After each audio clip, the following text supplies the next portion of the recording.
बैठ मत जाना कि किसी दिन कोई आएगा मेरे ऊपर कृपा करेगा, एक न एक दिन मेरी बात बन जाएगी। ना ना ना ना ना ना, आप मनुष्य बनाए गए हो, आपके भीतर ऊर्जा दी गई है, हाथ पांव दिए गए हैं, ट्राई तो आपको करने पड़ेंगे, प्रयत्न तो आपको करने पड़ेंगे। अर्जुन कहता था महाराज आप इतने बढ़िया भगवान हो, थोड़ा माखन मिश्री दे रहे हैं, हमारे ऊपर कृपा कर दो ना, ये मरवा दो सबको, जब मरवाना है तो हमसे मत मरवाओ। गीता में कह रहे हैं हम मार रहे हैं महाराज, आप ही मार दो, भगवान हो, हम भोग लगा देंगे बुधवार को माखन मिश्री। भगवान बोले एक झापड़ मारूंगा, भोग लगा दूंगा, बोला पीताम्बरी चढ़ा दूंगा महाराज, कुछ काम कर दो। महाराज कहो तो आपका उपवास कर लेता हूं। भगवान बोले ये सब धंधेबाजी से काम नहीं चलेगा, उपवास कर लूंगा, पीताम्बरी चढ़ा दूंगा, मोर का पंख चढ़ा दूंगा, सोने का तितली लगा दूंगा और ये ला करके गहना चढ़ा दूंगा आपको, और आप हमारा काम कर दीजिए। सुन, अभ्यास और वैराग्य, तुझे ही अभ्यास करना होगा। आपके विवेकानंद जी इसी बंगाल के कहते हैं प्रैक्टिस मनुष्य को परफेक्ट बनाता है, प्रैक्टिस ही आदमी को परफेक्ट बनाता है। भगवान श्री कृष्ण की ही ये वाणी है। भगवान कहते हैं अभ्यास करना होगा और वैराग्य के साथ रहना होगा, तुम्हारे काम हो जाएंगे।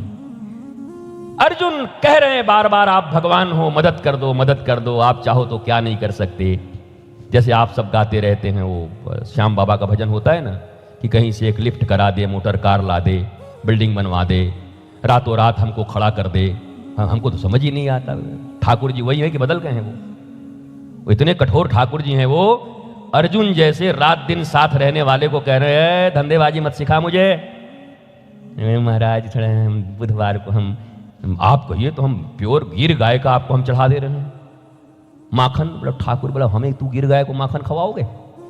कहा तुम्हें ही अभ्यास करने होंगे, युद्ध तो तुझे ही करना पड़ेगा, अर्थात कर्म तो हमें ही करने होंगे, कथा तो हमें ही सुननी होगी। महाराज जी हमारा बच्चा बड़ा बदमाश है और एकदम गलत रास्ते पर चला गया है, कुछ आशीर्वाद कर दीजिए, कुछ भभूत दे दीजिए तो उसका काम। कोई भभूत से नहीं, भूत और चढ़ जाएगा। हम दे देंगे भभूत, एक दो भूत और चढ़ जाएंगे तुम्हारे माथे पर। भभूत? बच्चे को लाओ, जिस रास्ते से बिगड़ा है उसी रास्ते से बनेगा भी। लोग कहते हैं बॉलीवुड की संस्कृति ने हमें बिगाड़ दिया, और हम तो बहुत कथाओं में गाना ही गाना गाते रहते हैं, बदनाम है इसीलिए। हमने कहा जिस रास्ते से बिगड़ा है उसी रास्ते से बनेगा भी। भाई क्यों नहीं बनेगा? बताओ क्यों नहीं बनेगा? जब मैं था तब हरि नहीं, अब हरि हैं मैं नाही, प्रेम गले अति सांकरी, तामे दो न समाही। इसको राज कपूर भी गाता है संगम में। ओ मेरे सनम, ओ मेरे सनम, दो जिस्म मगर एक जान है हम। अब जरा ध्यान से सुनना और कहना कि केवल एक चीज बता दूंगा तो आपको यह भजन लगेगा कि नहीं। सुनते हैं प्यार की दुनिया में, दो दिल मुश्किल से समाते हैं, क्या गैर यहाँ अपनों तक के साए भी न आने पाते हैं। जब मैं था तब हरि नहीं, अब हरि हैं मैं नाही, प्रेम गली अति सांकरी, तामे दून, क्या गैर यहाँ अपनों तक के साए भी न आने पाते हैं, साए भी न आने। अरे गैरों की तो बात छोड़ो, अपनों के साए भी अगर आ गए तुम्हारे और गोविंद के बीच, अपनों के साए, अपना नहीं केवल साया भी, तो भी बात बनने वाली नहीं है। क्यों कह रहे हैं प्रेम गली अति सांकरी तामे? तो अगर राज कपूर और बैजंती माला के इस गाने को सुनते हुए, इस गाने के नायक और नायिका को भूलकर, दोनों भुजा उठाकर हमारे नायक श्री कृष्ण और नायिका राधा, इसके सिवा मैं किसी को जानता नहीं, बताओ ये गाना भजन बन गया कि नहीं तुम्हारे लिए? इसी गाने से तुम भगवान राधा कृष्ण का प्रेम प्राप्त कर सकते हो कि नहीं? तुम कहां कहां रोकोगे? बसों में, ट्रेनों में, पार्टियों में कहां कहां कान बंद करोगे? चारों तरफ कुसंस्कार का प्रचार है, चारों तरफ अश्लीलताएं हैं। क्या कानों में रुई डालकर चलोगे? जहां जाओगे सुनना पड़ेगा ही, लेकिन कानों को तो बंद नहीं किया जा सकता, परंतु उनके नायक और नायिका को बदल करके मेरे लिए नायक नायिका केवल मेरे राम, सीता, भोलेनाथ और पार्वती हो जाएं तो बात बन गई कि नहीं बन गई? तो अपने बच्चों को तो फिल्म मत देखना, तो सिनेमा देखने गया था तो दिन रात गाना सुनता रहता है। अरे वो सुनेगा, ये समय का प्रभाव है, ये इतने इन्वेंशन है, रोका नहीं जा सकता। इंटरनेट की दुनिया में 5 साल के बच्चों को भी रोकना मुश्किल है। कैसे रोकोगे? कौन तुम्हारी बात सुनेगा? तुम्हारे सामने न करेगा, अपने उन दोस्तों के साथ जाकर के अपनी जिंदगी बर्बाद करेगा। कहां कहां रोकोगे? क्लासरूम में करेगा। कहां कहां रोकोगे? प्रैक्टिकल रूम में जाकर के वही इंटरनेट चलाएगा। कहां कहां रोकोगे? मंदिरों में जाकर बैठकर वही चलाएगा। कहां कहां रोकोगे? दुर्गा पंडालों में जाकर के वही करेगा। नहीं रोक सकते। हवा की तरह है ये विचार, इन विचारों को बदला जा सकता है। और ये विचार अगर कलंकित बॉलीवुड से हुआ है तो इन्हीं गानों से पुनः हम भगवान की ओर लौट भी सकते हैं, संस्कारों की ओर लौट भी सकते हैं। इसलिए हमने तो सिर्फ ये माना बंसल जी कि रिस्ट्रिक्ट करो, रिस्ट्रिक्शन। अरे भैया, कोई नहीं सुनता दुनिया में रिस्ट्रिक्शन। इतने अच्छे पालन पोषण के बाद भी बेटे भाग जा रहे हैं, बेटियां चली जा रही हैं। कौन किसका सुनता है? बोलो, कितना तकलीफ होता है। फिर क्यों नहीं पालन करने का ढंग बदले?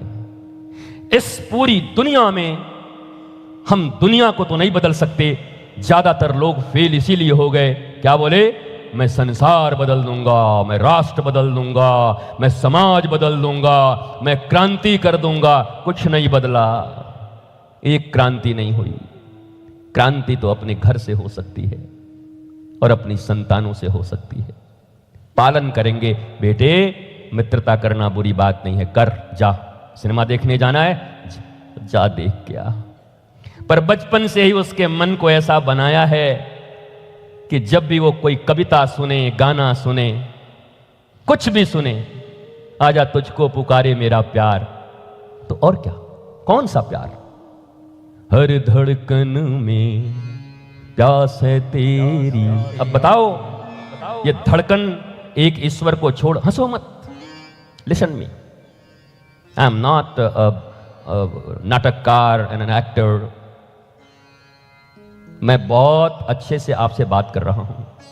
बोलो, इस धरती से उस अंबर तक मेरी नजर में तू ही तू है। ऐसी कौन सी पर्सनालिटी है जो इस धरती से अंबर तक है?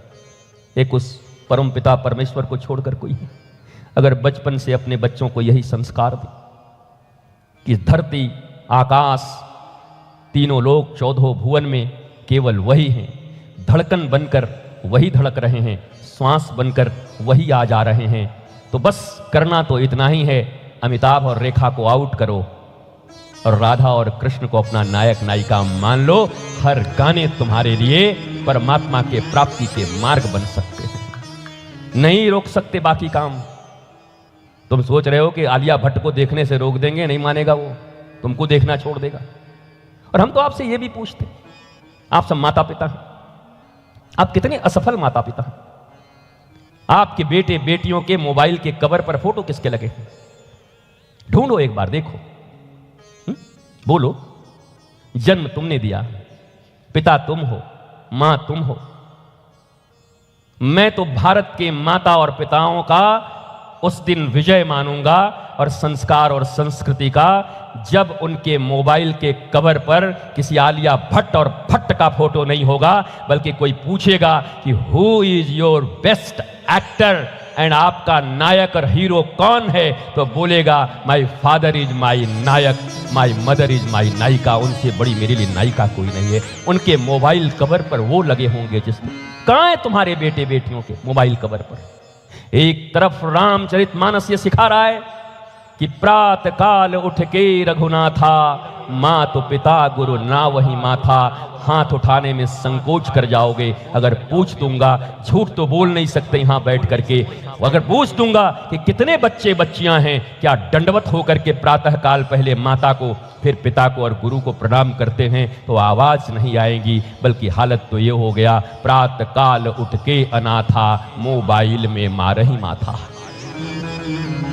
ऐसे अनाथ हो गए हैं कि रघुनाथ अपने माता पिता को दंडवत प्रणाम कर रहे हैं और वो मोबाइल में माथा मार रहा है। उसके बाद भी तुम कहते हो कि तुम्हें सुधार की आशंका है, उसके बाद भी तुम कहते हो कि किसी दिन चमत्कार होगा, किसी एक दिन के लिए तुम बैठे हुए हो। इट्स नॉट पॉसिबल, कभी नहीं हो सकता। मेरी आवाज, मेरी बातें कड़वी लग सकती हैं, नीरस लग सकती हैं, पर लग जाए तुम्हें नीरस। मैं आया हूं रसौ वही सह, मैं आया हूं महारास करने वाले श्री कृष्ण की नगरी से। महारास वो नहीं जो गुजरात में डंडे पटक करके तुम कर रहे हो, और वो करने के बाद रात्रियों में तुम क्या कर रहे हो कुछ पता नहीं। वो महारास नहीं है। महारास शब्द का अर्थ होता है जीवात्मा और परमात्मा के मिलन को महारास कहते हैं, जीव और शिव के मिलन को महारास कहते हैं। कितनी बुरी बात है, हमारे ही गलियों और मोहल्लों में कहते हैं, क्या कहते हैं, आजकल इन दोनों का रास लीला चल रहा है। बताओ, एक लड़का और लड़की कहीं मिलते हैं, तुम उसको रासलीला कह देते हो। ये तुम्हारे धर्म, ये तुम्हारी संस्कृति, ये तुम्हारे कृष्ण और ये राधा के प्रति तुम्हारा प्रेम है? कैसी भाषा बिगड़ गई तुम्हारी, कैसे तुम्हारे संतानें तुम्हारे भगवान को गाली देने लगे। शर्मा जी की बेटी और वर्मा जी के बेटे के बीच रासलीला चल रही है। ये रासलीला है। जिस रास के संबंध में कहा जा रहा है उस जीवात्मा का, उस परम परमात्मा के साथ मिलन के समय को ही महारास कहते हैं। वो आत्मज्ञान का पल होता है। भगवान कृष्ण का नाम है रसौ वैशः, वही रसराज हैं। उन रसराज से मिलने की प्रक्रिया को महारास कहा जाता है। भगवान अपिता रात्रि शरदोत्तफल्ल मल्लिका वक्षदंतुम मनश्चक्रे योग मायामुपाश्रिता, ये महारास है। पर हम रासलीला के नाम पर क्या कर रहे हैं? रासलीला शब्द का प्रयोग हम कहां कर रहे हैं दैनिक जीवन में? जब भगवान कृष्ण के प्रति ऐसे शब्दों का प्रयोग हम कर रहे हैं, तो उनके प्रति हमारी आस्था कैसे होगी, वो हमारे आइडियल कैसे बनेंगे? जब हमारे मन में ये बैठा हुआ है राधा और कृष्ण का रासलीला, जब ऐसी वासना तुम्हारे मन में बैठी है, ऐसी कामना तुम्हारे मन में बैठी है अपने ईश्वर और आराध्य के प्रति, उसके बाद भी पूजाएं कर रहे हो और सोच रहे हो कि एक दिन तुम्हारे जीवन में कोई परिवर्तन होगा, एक दिन कृष्ण तुम्हारे ऊपर कृपा करेंगे, एक दिन राधा रानी की अविरल धारा प्रेम की तुम्हारे जीवन में प्रविष्ट होगी। It's not possible, quite impossible, कभी नहीं हो सकता। इसलिए विचारधारा बदलनी होगी, कथाओं के ढंग बदलने होंगे। न बजे ढोल नगाड़े, बजेंगे आधे घंटे बाद, अंत में खूब 1 घंटे नाच के जाइए, आधे घंटे नाच के जाइए, पर सीखिए धीरे धीरे। जब भगवान श्री कृष्ण की सबसे दिव्य कथा परीक्षित को सुनाई जा रही है सुखदेव जी के द्वारा, तो सुखदेव जी ने डांटा, ऐसे हिल रहा है। 4 चीजों को कहा, जितेंद्रिय, जितश्वास, जितसंग। पहले जितेंद्रिय बन जा, जितासन बन जा, जितश्वास, कथा सुनने के अधिकार। ये 4 चीजें जिनके पास है वही सुन सकते। 5 बार में 40 बार जिनको पांव बदलने पड़ते हैं, 36 बार जिनकी आंखें इधर से उधर जाती हैं, 45 बार जिनका कान पीछे कोई बोल रहा हो तो क्या बोली बहन जी, तुम्हारा कान यहां माइक से बोल रहे हैं वो नहीं सुनाई पड़ रहा है तुमको, अब बहन जी बोल रही हो सुन ले रही हो तुम। ये कथा सुनने आए हो, ये कथा के प्रति तुम्हारा प्रेम है। गोपियां कहती हैं कि एक तरफ श्री कृष्ण हो और एक तरफ श्री कृष्ण की कथा हो, तो श्री कृष्ण पूछते हैं किसको अपनाओगी, और श्री कृष्ण ऐसे ऐसे हैं हमारे बारे में ही बोलेगी। गोपियां कहती है तब कथा अमृतम तप्त जीवनम कभी विरीडितम कल्मषापहम श्रवण मंगलम। सुनो, एक तरफ तुम रहोगे, तुम तो भगोड़े हो, जेल में जन्म लेते हो, भाग जाते हो यशोदा के पास, 11 वर्ष में फिर भाग के आ जाते हो मथुरा। मथुरा से भाग के चले जाते हो फिर पर्वत पे, वहां से द्वारिका, और द्वारिका से भी सबको इधर उधर करके फिर निकल लेते हो, तुम पे कौन विश्वास करेगा? बोला फिर? बोला तुम्हारी कथा पर हम ज्यादा विश्वास करती हैं, तुम्हारा गुणगान सुनती रहेंगी, तो तुम भले ही बांके बिहारी के पास मैं न पहुंच पाऊं, भले ही अवध बिहारी के पास मैं न पहुंच पाऊं, पर उन्हीं बांके बिहारी को अपना हृदय बिहारी बना करके हृदय में तो रख ही सकता हूं। मुझे हृदय बिहारी बनाना है। उन बांके बिहारी के दर्शन तो संभव नहीं भी हो सकते हैं, भीड़ भी हो सकती है। शरीर एक दिन जब चूक जाएगा तो कैसे जाओगे? फिर तो बाथरूम जाना मुश्किल पड़ेगा, वॉशरूम नहीं जा सकते, तब तीर्थ यात्राएं कैसे करोगे? तब कैसे जाओगे पूजा करने के लिए? एक गिलास पानी ऐसे उठाओगे तो ऐसे गिरेगा, नाक में जाएगा कि मुंह में पता नहीं। तब कैसे करोगे शुद्धियां? तब कैसे करोगे इतनी पूजाएं? इसलिए समय रहते, युवावस्था रहते, उन बांके बिहारी को अपना हृदय बिहारी गुरुदेव की कृपा से बना लो, ताकि वो हृदय में ही विराजित हो जाएं। हम जहां जाएं बांके बिहारी हमारे साथ रहें। क्यों नहीं बना लेते? क्यों नहीं कर लेते? और ये जब तक परिवर्तन नहीं होता, कथाओं में बैठो तो ऐसे बैठो, नाव ज्यादा अच्छा है, पर 10-5 लोग बैठो, पर बैठो तो ऐसो जितासन, जितासन, आसन जीतो। पहला तो आसन जीतो। कथा सुनने का पहला नियम जितासन, आसन जीतना है। हम तो बंदर हैं, आसन जीतेंगे। आसन जीतने का मतलब केवल शरीर का आसन ही नहीं, पहले तो शरीर का आसन ही नहीं जीत पा रहे हो। आसन जीतने का मतलब आंखों का आसन। आंखों का आसन अभी कहां होना चाहिए? ये व्यास आसन। कानों का आसन क्या होना चाहिए? इस व्यास आसन से निकली हुई दिव्य भगवान की कथाएं। आंख, कान, नासिका। सिगरेट पीने वाला कोई होगा तो उसको भी सुगंध आ रहा होगा, बाहर निकल के एक मार के आ जाए थोड़ा सा। कोई जर्दा खाने वाला होगा तो चले गए गुटखा खा के आ जाते हैं, कोई पान खा के आ जाते हैं। तो आपने आसन नहीं जीता, बैठने का, आंखों का, कानों का, नासिका का, जिह्वा का। कितने लोग भचर भचर किए जा रहे हैं अभी भी। यहां देखो बैठ करके व्यास आसन से, यहां कथा चल रही है बगल में और बहू आ गई, हाँ बहू आ गई, लती आएगी तुमको अब कुछ दिन के बाद, तैयार रहना, बहू आ गई। कथा में भी बैठ के बहू आ गई हैं, बड़े वाले दामाद जी आए हैं तो गाजर का हलवा बनाना है इसलिए जाना पड़ेगा। गाजर मूली की तरह दामाद जी कर देंगे कुछ दिन के बाद जमाई तुम्हारे। तुम्हें कथा का ही मूल्य पता नहीं, भगवान का ही मूल्य पता नहीं। पैसे ने ऐसा तुम्हारा बुद्धि बिगाड़ा है कि तुम कुछ समझते ही नहीं, सब कुछ पैसे से खरीदना जानते हो, भगवान को भी पैसे से खरीदना जानते हो। दर्शन पैसे से कर लेते हो, जा करके वीआईपी दर्शन कर लेते हो तो लगता भगवान बिक गए। कोई भगवान नहीं बिका तुम्हारे इस वीआईपी दर्शन से। भगवान किसी के प्रभाव में नहीं आने वाला।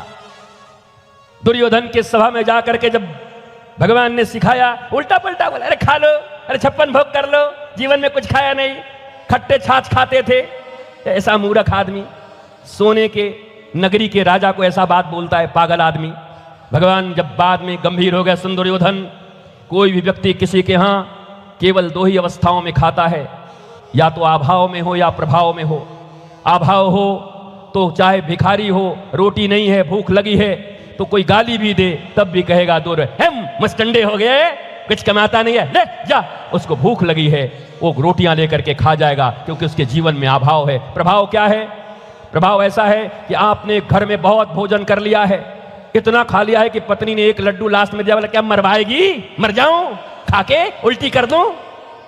पर गए और चीफ मिनिस्टर साहब से मुलाकात हो गई।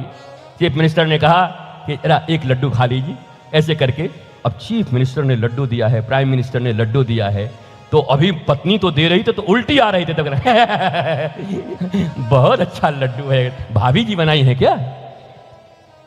प्रभाव में लड्डू खा गया।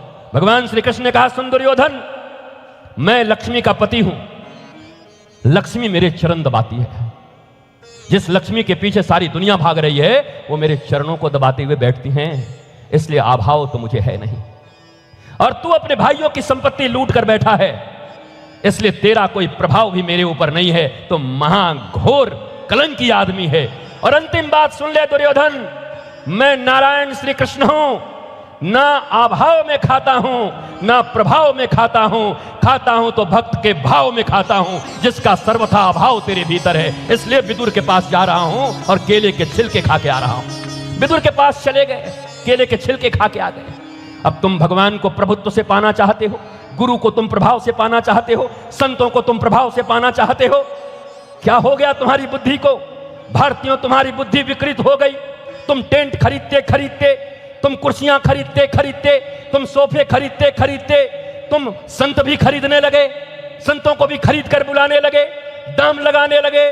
तुम्हारी ये भाषा हो गई। अच्छा, ये कितने में आए थे?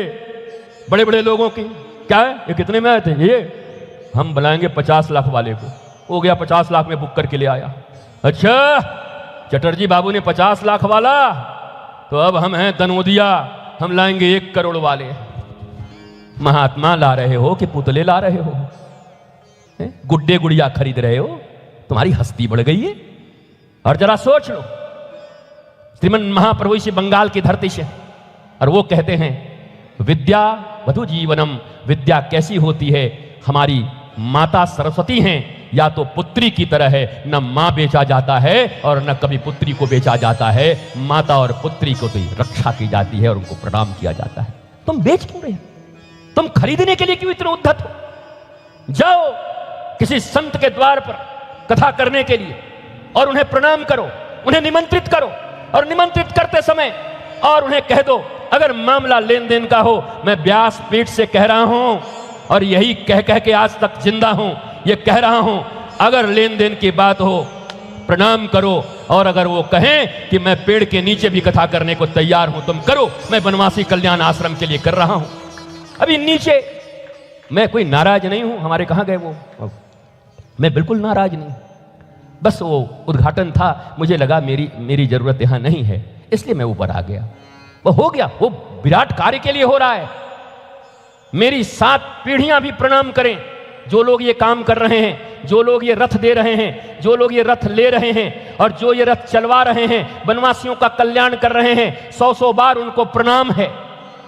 बस मैंने अहंकार का प्रतिकार किया कि अगर धन आंखें बंद कर दे रही है तो कम से कम मुझे वहां खड़ा नहीं होना चाहिए, इसलिए मैं ऊपर आया और आपने उसका उद्घाटन किया। और मैं कृतार्थ हूं कि कितने वनवासी बच्चों का मंगल होगा, कितना प्रचार होगा, कितना प्रसार होगा। इस हमें यह करना। और अगर आज हम झुक जाते हैं और आज अगर हम समझौते करने लगते हैं, धर्म के मामले में समझौते नहीं चलेंगे। आपकी निष्ठा, आपके नियम, आपकी सात्विकता, आपकी पवित्रता बरकरार होनी चाहिए। भैया, रामचरितमानस में एक बड़ी प्यारी बात है। अगस्त जी के शिष्य हैं सुतीक्षण जी महाराज, तो बड़ा महाराज पूजा पाठ किए, कहा भाई कुछ वरदान मांग लो, तो कहा महाराज मुझे अहंकार दे दो। बोले ये पागल आदमी लगता है, दुनिया में कोई भगवान आ जाएं, गुरु आ जाएं, तो लोग कहते हैं महाराज जी हमारा सब अहंकार सब मिटा दीजिए, क्रोध मिटा दीजिए। इतने बड़ा शिष्य, इतना बड़ा महाराज सुतीक्षण जी महाराज, बोला हमको अभिमान दे दो। बोला बुद्धि ठीक है तुम्हारी? बोला हाँ बिल्कुल ठीक है, दे हमको अभिमान, हमने पूजा किया है। तो भगवान ने पूछा सुतीक्षण जी क्या कर रहे हो, अभिमान क्यों मांग रहे हो? तब बड़ी प्यारी बात सुतीक्षण जी ने कहा, अस्य अभिमान जाई जानी भोरे, मैं सेवक रघुपति पति मोरे। मुझे अभिमान इस बात का चाहिए कि मैं रघुपति का सेवक हूं और मेरे सच्चे पति रघुपति हैं, इस बात का अहंकार मुझे दे दो। दुनिया में कहीं ना कहीं अहंकार तो करना पड़ेगा, इससे बढ़िया है मैं भगवान का भक्त हूं, ये अहंकार हमारे भीतर। मैं ठाकुर जी का सेवक हूं, ये अहंकार ज्यादा अच्छा है। अहंकार तो होगा, धन पर हो जाएगा, बेटों पर हो जाएगा, गद्दियों पर हो जाएगी, फैक्ट्रियों पर हो जाएगी, पद पर हो जाएगा, इससे क्योंकि जीते जी अहंकार मिट नहीं सकता। रामकृष्ण परमहंस ने भी कहा है जीते जी अहंकार मिट नहीं सकता, पतला हो सकता है, छोटा हो सकता है, साइज में हो सकता है, मिट नहीं सकता। अहंकार मिटा तो शरीर भी गया, तो जब अहंकार रहना ही है तो धन का क्यों हो, पुत्रों का क्यों हो, गाड़ियों का क्यों हो, रघुनाथ का अहंकार हो कि मैं रघुनाथ का सेवक हूं, मैं यदुनाथ का सेवक हूं, मैं अपने गुरु का सेवक हूं, यह अहंकार होना ज्यादा अच्छा है। महाराज ये अहंकार होना चाहिए जीवन में। अहंकार तो होगा, ये मत कहो कि नहीं होगा।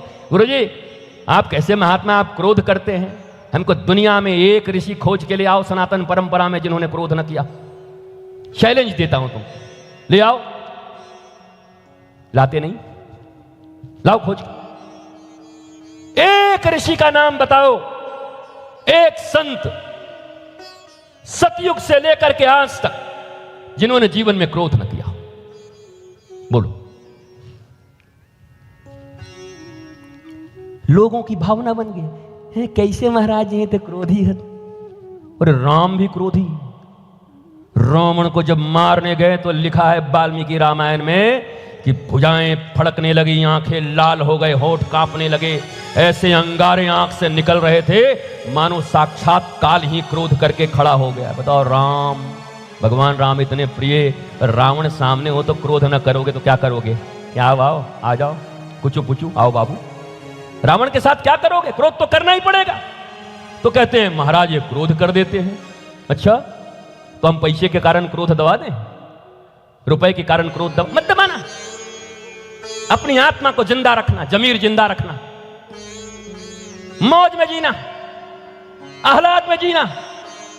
ऐसा नहीं कि घर में पत्नी कुछ कहे तो करेंगे नहीं, वो कहे तो करेंगे नहीं, पर जिनसे ठेकेदारी लेनी है चीफ इंजीनियर से, उनका कुत्ता भी अगर, मैंने देखा एक जगह घर में इतना बड़ा आदमी, बड़ा अहंकारी, ऐसे टाइट पैंट ऐसे, और जहां ठेकेदारी लेनी थी कुत्ते ने कर दिया क्या? अरे वो जो निकलती है आपका जो सुसु नहीं भाई, वो ही सीधा पोटी। अब वो जो इनकी मिसेज थी वो जा रही थी करने के लिए, भाभी जी भाभी जी ये सेवा का अवसर हमको दीजिए। कुत्ते का पखाना उठा के साफ किया। अब घर में वो आदमी कप उठा के चाय नहीं पीता था। क्यों? 500 करोड़ की ठेकेदारी थी। तो झुके तो तुम भी, कुत्ते का पोटी भी उठाए। किसके लिए? ईश्वर के लिए। है? अरे आपका तो लगता है कि बस यही सपना, राम नाम जपना, उम्र गुजरी है सारी चोरी में, सारे सुख चैन बंद जुर्म की तिजोरी में।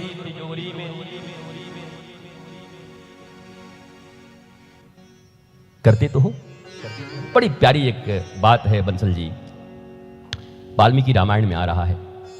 हनुमान जी रावण के दरबार में है, रावण के साथ कुछ बातचीत चल रही है, बंधे हुए हैं। तो रावण ने प्रश्न पूछा, कहते कपे, ए बंदर, कौन है तू? अशोक वाटिका उजाड़ दिया, हमारे बेटे अक्ष कुमार को मार दिया, कौन है तू? तो हनुमान जी चुप। कौन हूं मैं? अगर इसने पूछा होता कि राम कौन है तो अभी 9 दिन का रामायण सुना देता इसको। प्रभु के विषय में मैं जानता हूं, तो मैं कौन हूं?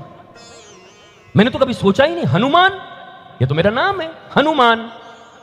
जिसने अपने मान का हनन कर दिया हो, या जिसकी चिन टूट गई हो, दाढ़ी, इसको चिन बोलते हैं ना, ये इसको बोलते हैं, हनु इसको बोलते हैं, मान खंडित हो गया हो, ये दोनों ही अर्थ हैं हनुमान के।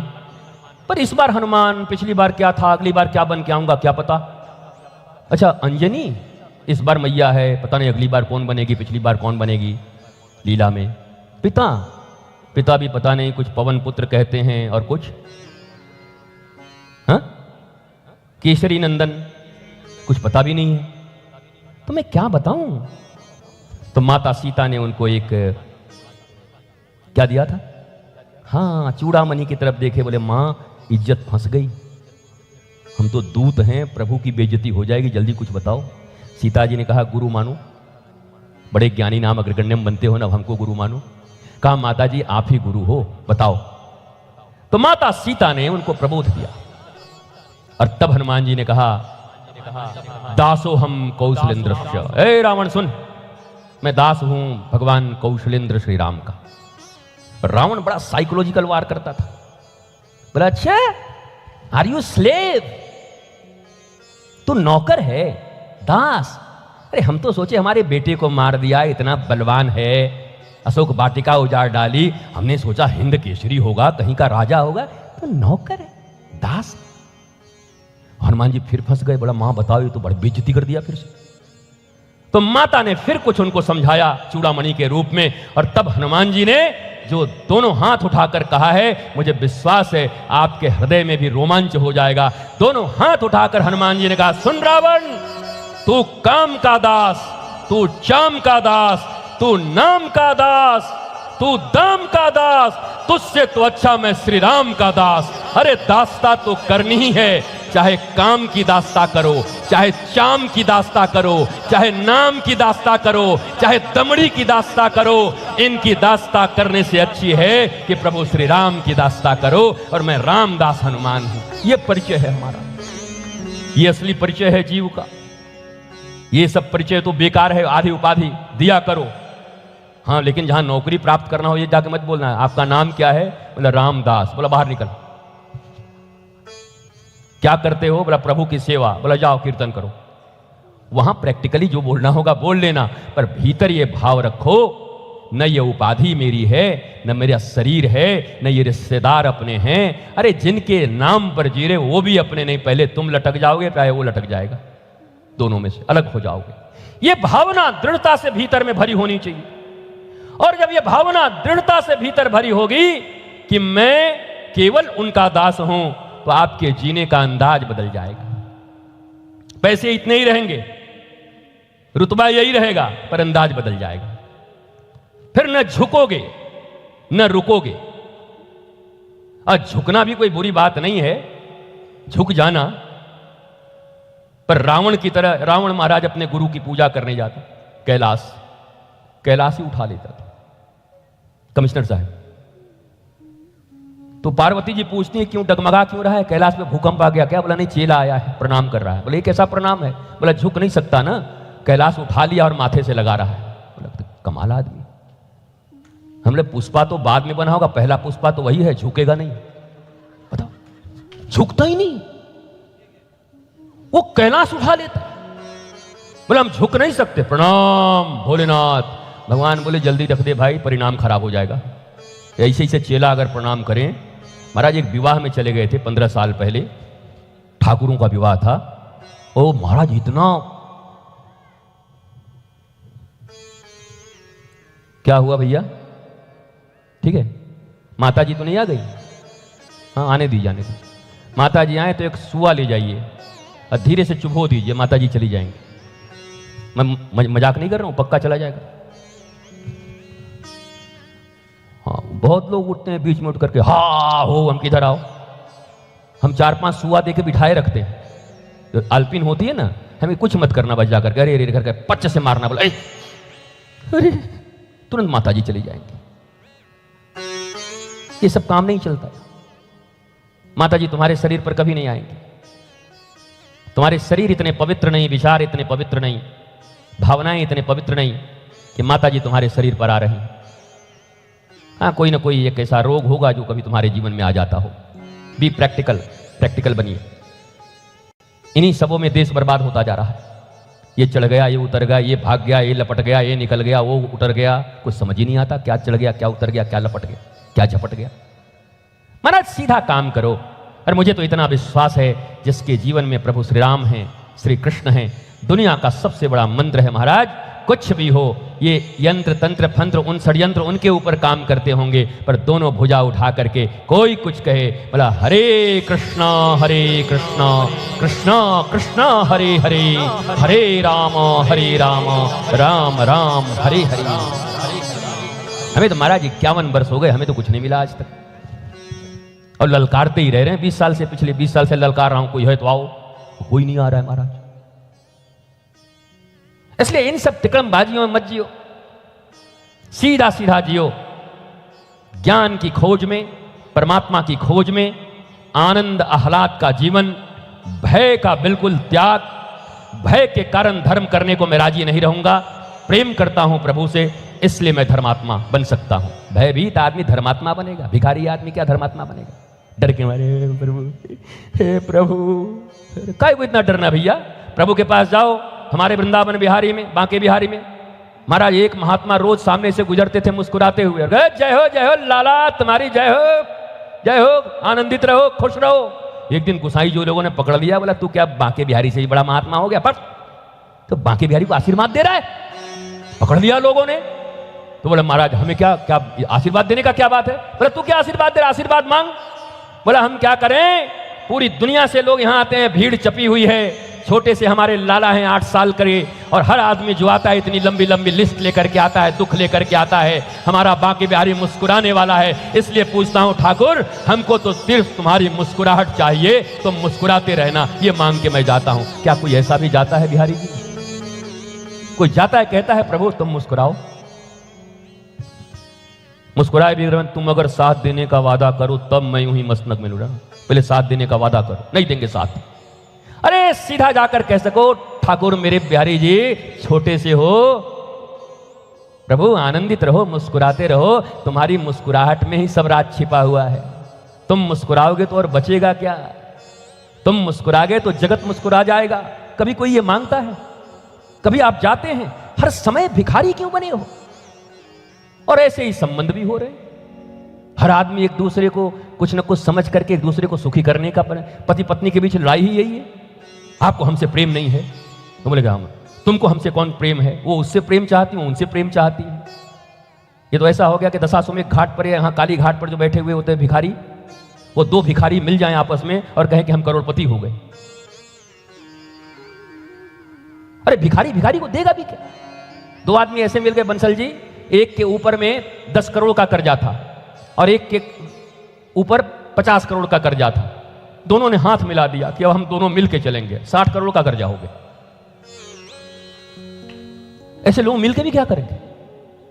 अरे भैया मिलो ऐसे आदमी से, तुम्हारे भीतर नहीं हो तो मिलो तो किसी उस संत से, उस रसिक से, उस मौज वाले से, उस ज्ञान वाले से, कि वहां मिलोगे तुम बुझे हुए दीपक हो। संत और साधारण मनुष्य में क्या अंतर है? संत जले हुए दीपक हैं, प्रकाश दे रहे हैं। बाती तेल तो तुम्हारे भी भीतर है लेकिन बुझ गए हो। उनके करीब आओ, किसी दिन भगवान के कृपा की वायु चलेगी तो वायु से तुम्हारी भी लौ जल उठोगी और फिर तुम भी संत की तरह प्रकाश देते फिरोगे। फिर लोग तुम्हारे पास आएंगे प्रकाश पाने के लिए।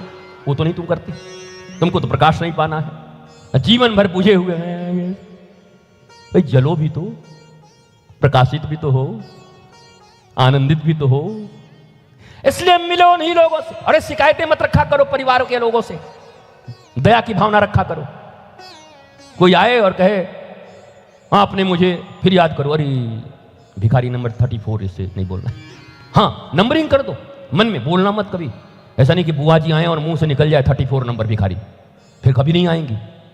लेकिन मन में लिख लो मित्र है 14 नंबर का, ऋणम कृत्वा घृतम पिबेत, खुद ही पैसा लेके भागा जा रहा है मस्ती में, लिख दो 34 नंबर का भिखारी। लेकिन आए तो एक कहो आई आई आप मेरी जान है, क्या बात है, आपके बिना तो काम नहीं चलेगा। पर भीतर से कहोगे हे भगवान कहां से आ गया। मिलो मत, और मिलो तो जानकर मिलो। पता तो हो कि आतंकवादी से मिल रहे हैं कि पुलिस से मिल रहे हैं, इतनी तो जानकारी होनी चाहिए। और नहीं मिल गए अगर आतंकवादी से तो लग जाएगा तुम्हारे ऊपर भी टाटा पोटा जो लगते हैं। तो जानकारी, इतना ज्ञान तो तुम्हारे पास होना चाहिए। मिलिए, सबसे रचिए, सबसे बसिए, सबका लीजिए नाम, हाँ जी करते रहिए, पर बैठे अपने धाम। धाम कौन है? आत्मज्ञान का।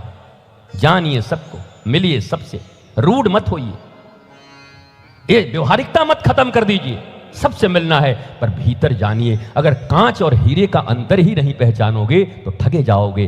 जानो तो कम से कम। हाँ छोटा बच्चा अगर कांच लाके देता है, वाह वाह वाह मेरा बच्चा, मेरा लाला मेरे लिए लाया, हाँ आपके लिए लाया हूं, डायमंड है, हाँ बेटे ले आओ ले आओ। छोटा बच्चा है, कांच को डायमंड कर रहा है, ले लो। पर जानते तो हो कि डायमंड नहीं है। कि क्या करोगे? नहीं जी हमारा बेटा दिया है, ओरिजिनल डायमंड फेंकता हूं और बेटा वाला डायमंड रखता हूं। है कोई ऐसा दुनिया में? नहीं कोई हो तो बताओ। इतना कोई प्रेम करता हो अपने बेटे से तो कि ओरिजिनल डायमंड फेंक दो और वो कांच उसको रख लो। कोई नहीं रखेगा, पता है ये कांच है।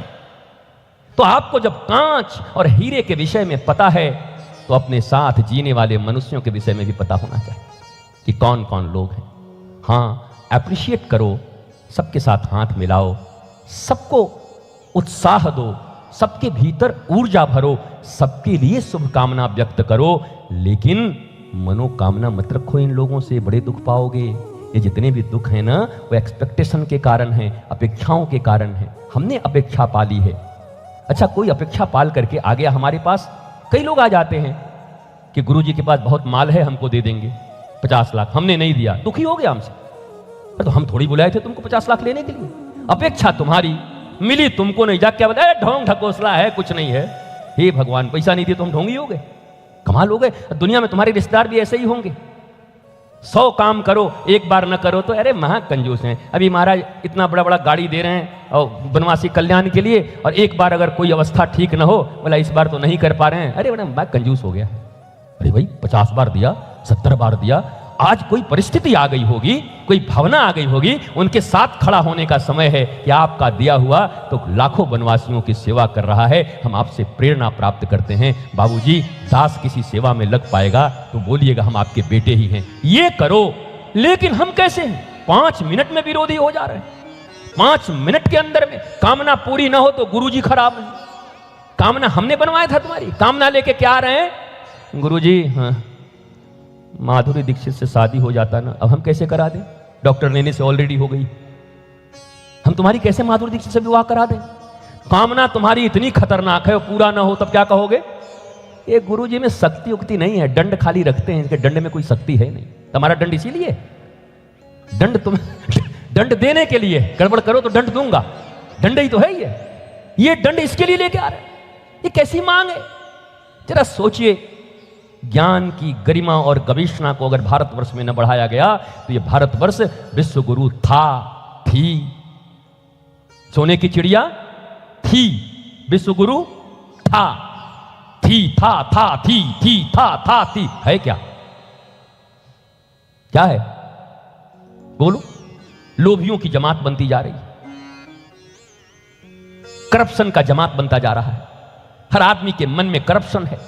कोई बैठ रहा है, बड़ी बड़ी सेमिनार कर रहा है, क्या बोल रहा है? Save tiger, save trees, save soil, save reverse, save water, save mountain, सब सेव कर रहे हैं। कौन करेगा? ये जो बिस्लेरी के बोतल, किनले के बोतल ले लेके बैठ के और सेमिनार कर रहे हो, तुम करोगे? तुम्हारा जब घर बनेगा और कोई एक आदमी आएगा और कहेगा बिल्कुल सागवान की लकड़ी है, धीरे से पहुंचा देंगे, तुम मान जाओगे? ले आइए, ले आइए, मार्केट में तो इतने मिल रहा है, नहीं हम 30% ऑफ देंगे। लेकिन कहां से लाया वो? करप्शन करके। और तुम ही बिस्लेरी के बोतल लेकर के ट्रीज बता रहे थे।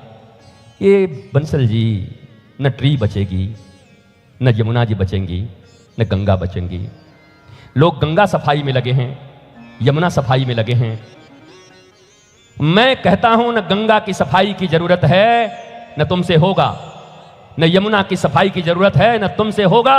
अगर कुछ हो सकता है सफाई तो एक अभियान चले कि मनुष्य की बुद्धि की सफाई हो जाए, विवेक आ जाए, तो यही मनुष्य बचा देगा। अरे गंगा तो बची हुई है, हमने बिगाड़ा है। जंगल तो खड़े हैं, हम काट रहे हैं। दूषित बुद्धि हमारी है, लोभी बुद्धि हमारी है। Save trees, save your mind, save your consciousness, be conscious, alert हो जाओ, जागृत हो जाओ। ये जागरण, रातों रात का जागरण चल रहे हैं। जागरण में रात भर में इतने थक जाते हैं कि सुबह सोफा तोड़ते नजर आते हैं। कहां गए थोड़े जागरण जरा? जागरण का मतलब है जीवन में जग गए। तो जागरण कैसा वाला इवेंट है? गए व्हाट इज दिस? इज जागरण। भगवान राम जागरण के लिए वशिष्ठ के चरणों में बैठते हैं और कहते हैं मेरे मन को बड़ा क्लेश है, हे गुरुदेव मुझे जागृत करो। तब योग वासिष्ठ नामक ग्रंथ का पदार्पण होता है।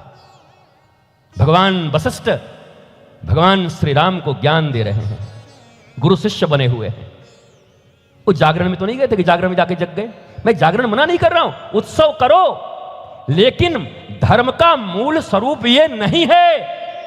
इस बात को समझो, धर्म का मूल स्वरूप है उपनिषदों के बारे में जानो, वेदों की ओर लौटो, गुरु से ज्ञान लो।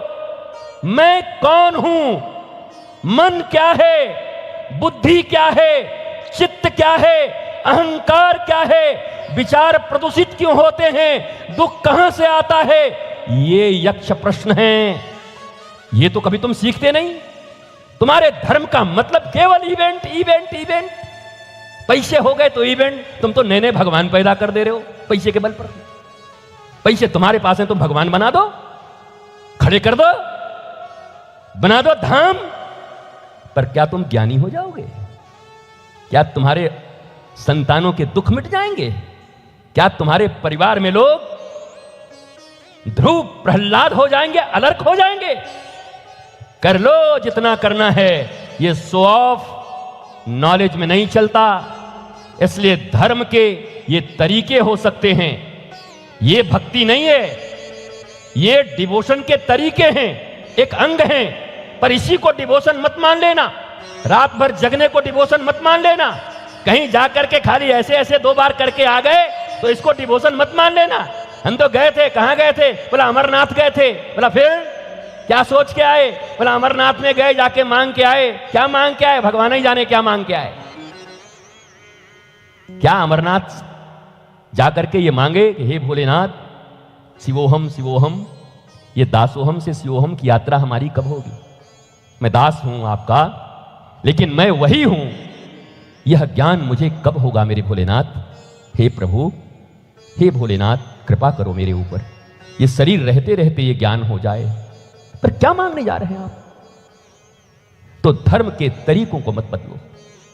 आने वाली पीढ़ियां बहुत गालियां देंगी और कहेंगी कि जब आपके पास अवसर था तो आपने बचाया क्यों नहीं? आज अवसर है, बच सकते हैं।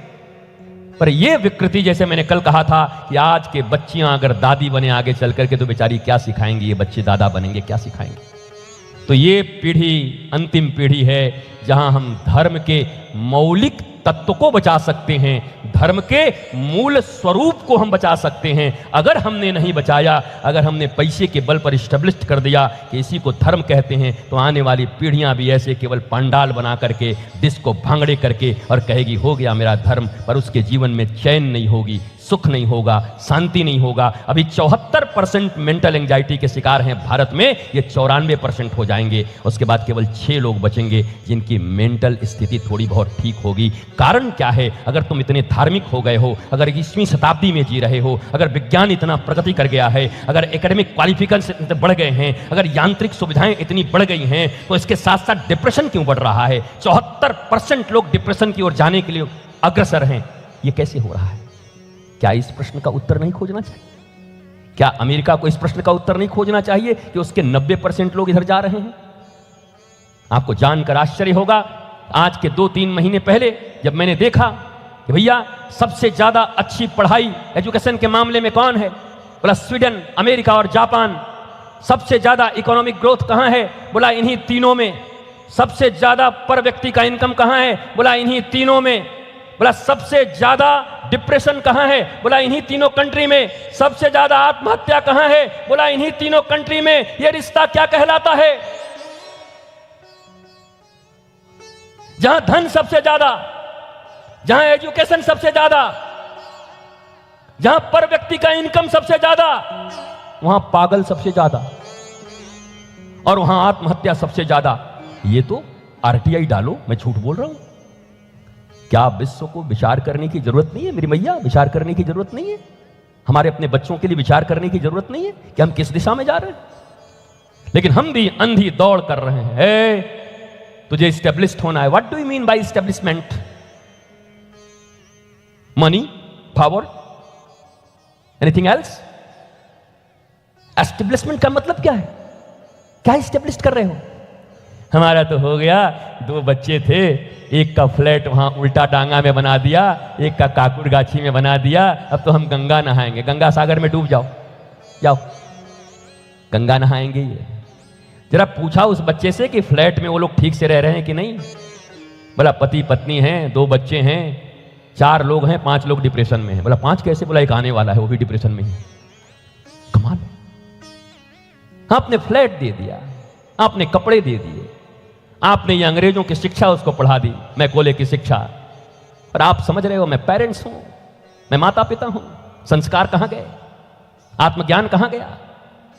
मनुष्य का जन्म पशुओं की तरह जीने के लिए नहीं हुआ है, आत्मज्ञान के कारण हुआ है। जीते जी उसे आत्मज्ञान प्राप्त करना है, अलर्क बनना है उसे, वो आपने दिया। तो आप कैसे पेरेंट्स हैं, कैसे माता पिता हैं? पूछेगी आपकी संतानें आपसे कि तुम भी हमें केवल टीवी, तुम भी केवल हमें फ्लैट, केवल कपड़े यही देने के लिए जन्म लिए थे? कहां गया मनुष्य होने के बाद? मुझे संस्कार चाहिए थे, मुझे विषम से विषम परिस्थितियों में भी टूटना नहीं था, मुझे आत्महत्या नहीं करनी थी, मुझे पागल नहीं बनना था। मैं तो इतना छोटा बनकर के तुम्हारी पेट में आया था मां, 9 महीने रहा, उसी 9 महीने में ध्रुव ने सीख लिया, उसी 9 महीने में अभिमन्यु ने सीख लिया, उसके बाद मैं छोटा बनकर के आया, आप दोनों की गोद में रहा माता पिता, तब भी आपके पास समय था, मैं तो कोरा कागज था। मेरे ऊपर क्या लिख दिया मेरी मां आपने, हे मेरे पिता आपने क्या लिख दिया? तुम्हारी संतानें तुमसे पूछेंगी, क्या जवाब दोगे? और पूछेंगी आज नहीं कल तो। कोई संतान पागल हो रहा है, ये उसका दोष नहीं है। आप ऐसे ही मां बाप बनोगे, केवल मां बाप बनोगे। मां बाप बन रहे हो क्या एंजॉय करने के लिए मां बाप बन रहे हो? ये तुम्हारा एंजॉय है, तुम्हारी कोई जिम्मेवारी नहीं, कोई जवाबदेही नहीं। उन संतानों को आत्मज्ञान की ओर प्रेरित करो। आत्मज्ञान का सीधा अर्थ होता है सेल्फ रियलाइजेशन, हु एम आई, मैं कौन हूं। यह बात जिसके जीवन में आ गया, और ये जितने भी सूत्र हैं उपनिषद इत्यादि के बड़े सस्ते हैं, सस्ते मतलब बड़े आराम से समझ सकते हो, कठोर नहीं है। चूंकि तुम्हारा इंपॉर्टेंस नहीं है इस दिशा में, इसलिए तुम सीख नहीं पाते हो। इंपॉर्टेंस जरूरी है, धन से भी ज्यादा इंपॉर्टेंस ज्ञान को जब देना भारतीय परंपरा शुरू करेगा तो भारत का परिवर्तन होगा। एक बात याद रखिए, लोग कहते हैं जब तक पिछली कतार में बैठे लोगों की सेवा नहीं कर लेता, जब तक उन तक सुविधा नहीं पहुंच जाती, तब तक भारत विकसित नहीं होगा। मैं उल्टा कहता हूं, बल्कि ऐसा व्यक्ति जो धन से तो हीन हो, धन कम हो, कपड़े भले फटे हों, पर जिसने ईमानदारी से आत्मज्ञान के साथ राष्ट्र की सेवा की हो, समाज की सेवा की हो, उसको पहले पंक्ति में ला करके अगर अवार्ड दिए जाएं तो वो बच्चा पूछेगा मां ये कौन है, ये तो फटा कपड़ा पहना है। बोला कपड़े फटे हैं पर आत्मज्ञानी है, इसलिए आज इसको अवार्ड मिल रहे हैं, आज पद्मश्री मिल रहा है, आज पद्म विभूषण मिल रहा है। तुम पद्म विभूषण किसको दे रहे हो, पद्मश्री किसको दे रहे हो, किस किस किस चीज के लिए दे रहे हो? क्या आपको पता नहीं है? मैं कुछ बोलना नहीं चाहता क्योंकि संविधान के तहत हम हैं। आपको पता नहीं है, चलो सरकारी अवार्ड की तो बात नहीं करते, ये जो बड़े बड़े अवार्ड लिए जाते हैं कैसे लिए जाते हैं किसको पता नहीं है? बोलो बोलो कौन सा अवार्ड चाहिए, मैं लाइजनिंग कर देता हूं, माल लाओ। बोलो, मुर्गी बेच रहोगे तब भी दिलवा दूंगा कि मुर्गियों के प्रति बड़े दयालु हैं, ये दयालु मुर्गी राम, अवार्ड मिल जाएंगे तुमको। काय बात का, किस बात का अवार्ड, कैसा रिवार्ड? सब झोल है। दुनिया 1 नंबरी तो हम 10 नंबरी, सब यही चल रहा है। और इसी के लिए तुम मर रहे हो कि हमको कोई अवार्ड मिल जाए, हमको विश्वविद्यालय में यह अवार्ड मिल जाता, क्या हो जाओगे? डिप्रेशन कम हो जाएगा क्या? क्या करोगे? सबसे बड़ा अवार्ड नॉलेज है, भक्ति है, ज्ञान है। ये दीजिए अपने बच्चों को। एकेडमिक क्वालिफिकेशन में थोड़े कमजोर भी रह जाएं कोई बात नहीं, इंग्लिश बोलना न जाने कोई बात नहीं। अरे भारत में अंग्रेजी बोलना न आए तो कौन सी बुरी बात है? सब इंग्लैंड वालों को हिंदी बोलने आता है क्या? है मैन किधर जाता हाई, क्या खाता हुआई, इससे तो बढ़िया ही अंग्रेजी हम लोग बोलते। यहां तो हमारे रिक्शा वाला भी से बोल लेगा। वो अमिताभ बच्चन बोला था ना, जब आकाश में इतना फ्लाइंग तब बॉम्बे में इतना डाइंग। कोई गाना गा रहा था, खुददार फिल्म थी, हम तुम पे इतना डाइंग जितना आकाश में पंछी फ्लाइंग और भौरा बगुन में गाइंग। हो गया इंग्लिश, और क्या आइंग गाइंग हो गया इंग्लिश। क्या इंग्लिश 9 देशों में बोला जाता है।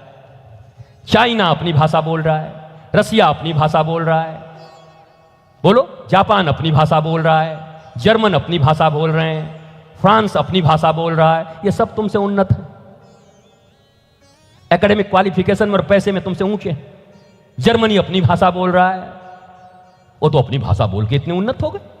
तुमको किसने सिखा दिया कि तुम तुम्हारी भाषा बोल करके उन्नत नहीं हो सकते? अरे अंग्रेज हिंदी ना बोले तो उसके लिए शर्म का विषय नहीं है अंग्रेज का बच्चा, पर अंग्रेज का कोई बच्चा स्टूडेंट अगर इंग्लिश न बोल पाए तो उसके लिए शर्म का विषय है, क्योंकि वो उसका मदर टंग है, मदर लैंग्वेज है। ऐसे ही भारत में रह करके, बंगाल में रह करके अगर कोई व्यक्ति इंग्लिश न बोल पाए तो यह शर्म का विषय नहीं है, बल्कि बंगाल में रह करके बांग्ला न बोल पाए, आमी तुम्हाको भालोवासी, तो ये उसके लिए शर्म का विषय होगा। बल्कि मारवाड़ी में न बोल पाए, अगर मारवाड़ी नहीं बोल पाए, हम अपनी भाषा न जाने, हम अपनी हिंदी, ये शर्म का विषय है। ये तो कभी शर्म का विषय हुआ नहीं हमारा। हमने तो बना ही दिया कि दो अंग्रेजी किसी ने बोला उसको साहब मान लिया।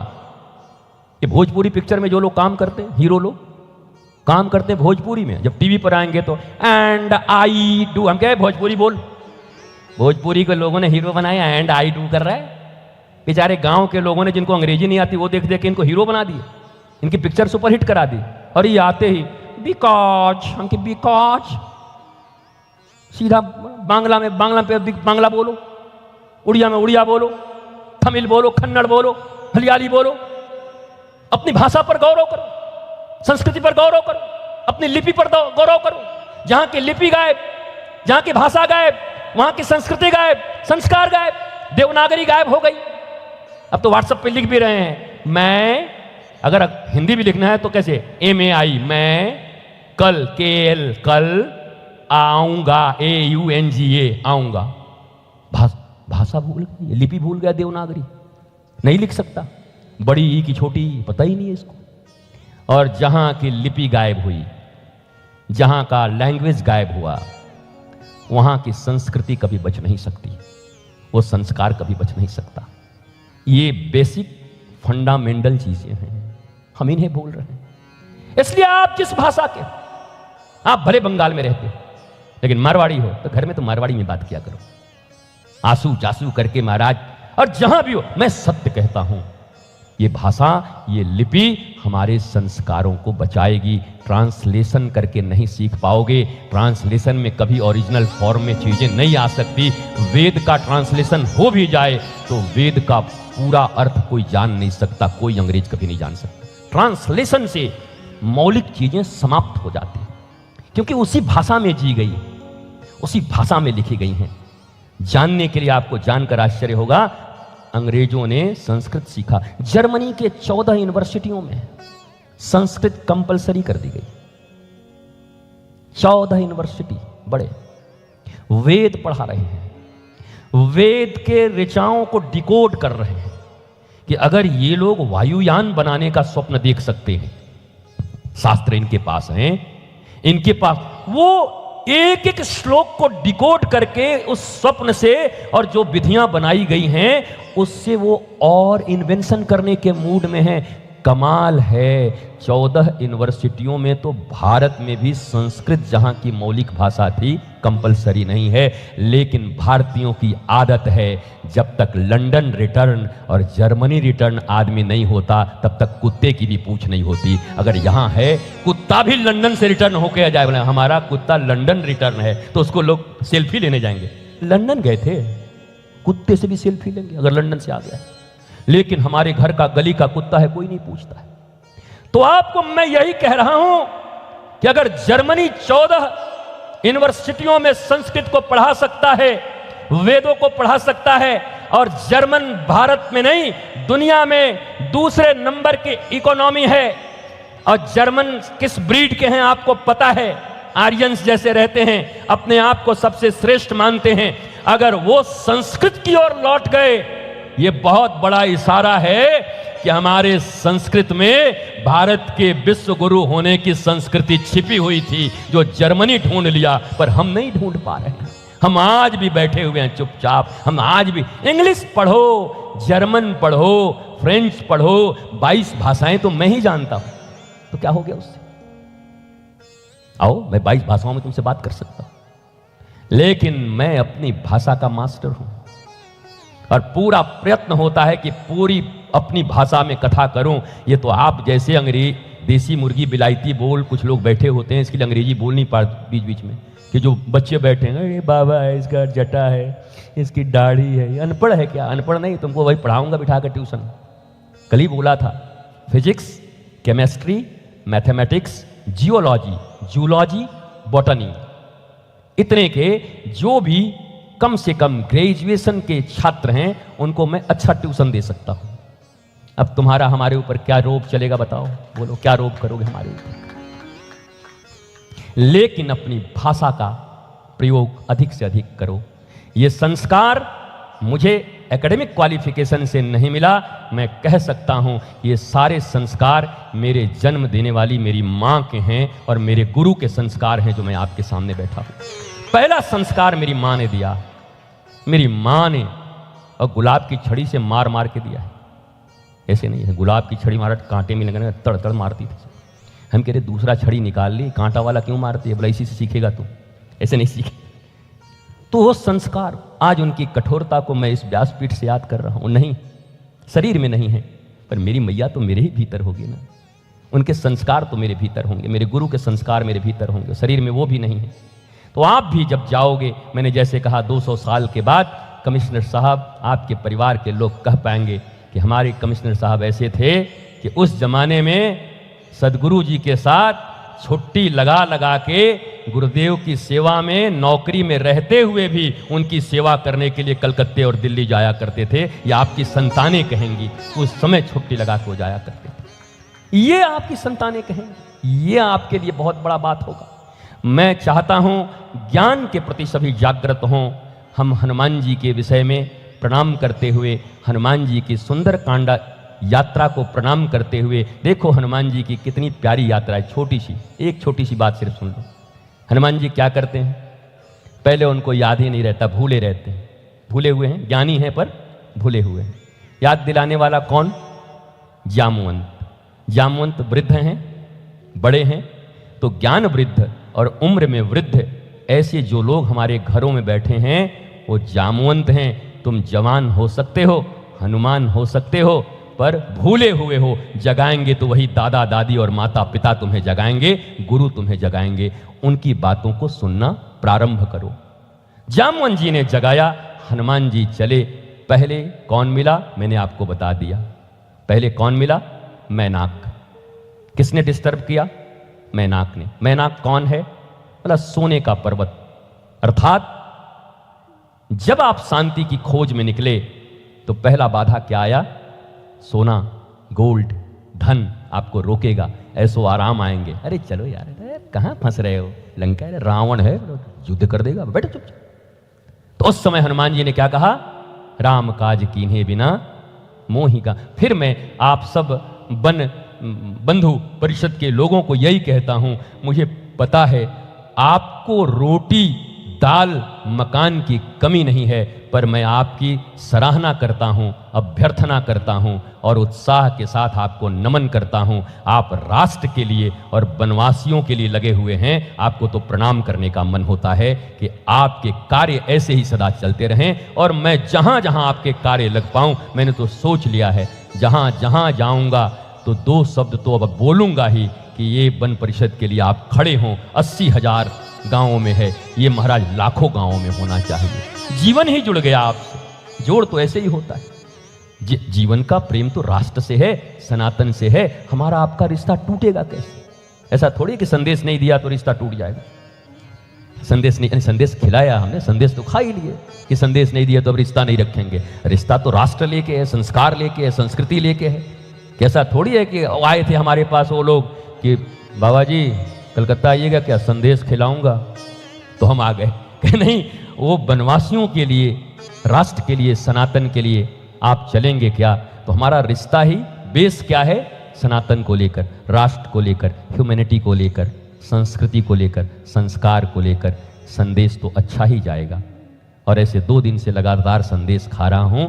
नौलेन गुरेर संदेश की भालो लागछे और की बोलबो अभी, क्या जबरदस्त। कल तो एक बंगाली माता ने भी ला करके मुझे दिया, बोला ये देखो मैं ना बंगाली दुकान से लाई हूँ, कि लाओ भाई ये भी खा के देख लेते हैं। तो हमने तो मारवाड़ी दुकान का, बंगाली दुकान का, कोई पंजाबी आ जाता तो उसके दुकान का भी हम खा लेते। संदेश ही संदेश, संदेश देने आए हैं। कमिश्नर साहब कल हमको बोल रहे थे कि गुरुदेव संदेश देने आए हैं कि संदेश लेने आए हैं? लगातार लिए जा रहे हम, कि दोनों करने आए हैं। संदेश दे भी रहे हैं और संदेश ले भी रहे हैं। कोलकाता आके संदेश न लें और संदेश न दें। इसलिए बेकार के व्यर्थ के युद्धों में न फंसकर जो बेसिक चीजें हैं वो करने की जरूरत है। अगर हम बेसिक चीजों में मजबूत हो जाएंगे तो ये सारी कुसंस्कृतियां रुक जाएंगी। पर केवल इस मैकोले की शिक्षा से जितना प्रयत्न करोगे, संस्कृति रुकने वाली नहीं है, हम बचने वाले नहीं हैं। हमें भारत से प्रेम है, राष्ट्र से प्रेम, हम किसी के विरोधी थोड़ी हैं।